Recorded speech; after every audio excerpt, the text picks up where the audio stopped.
গলায় দেব না। যে বালিশে পর্যন্ত পিঠ ঠেকাতে পারবি না। সর্বনাশ করেছে। এই যে সামনে পেছন দিকে একবারে ছেঁকে ধরেছে একদম। এই কি হবে এখন?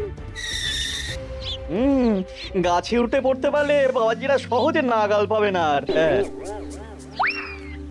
পালানোর পথ নেই, ধরা তোমায় দিতেই হবে আজ। ও আগো, এই যে আকাশে বাতাসে চারিদিক থেকে ঘিরে ধরেছে গো। ওরে বাবা গো, কে আছো? এবারের মতো বাঁচিয়ে নাও গো। না গোপাল দাদা, ওই দামে কি ইলিশ হয়? হয় হয়, চেষ্টা করলেই হয়। সকাল সকাল গরিবের ওপর কি অত্যাচার শুরু করেছো গোপাল? আচ্ছা, দরদাম করাকে কি আজকাল অত্যাচার বলা হচ্ছে নাকি মন্ত্রী মশাই? ন্যায্য দামের চেয়ে কম দামে মাছ কিনছো, এটা কি ওর ওপর অত্যাচার নয়?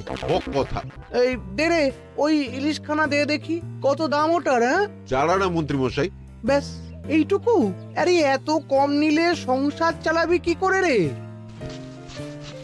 এই নে, 8 আনা রাখ। আরে ও গোপাল দাদা, তুমি কি নেবে গো?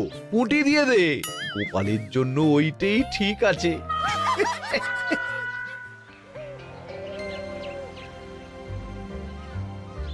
বাজার তো নয় যেন আগুন।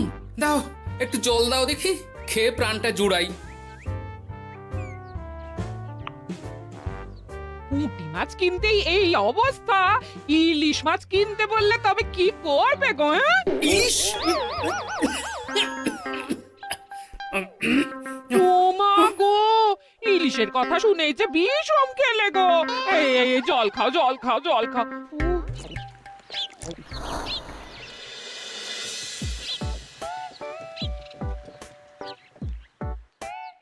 আরে বাবা জীবন যে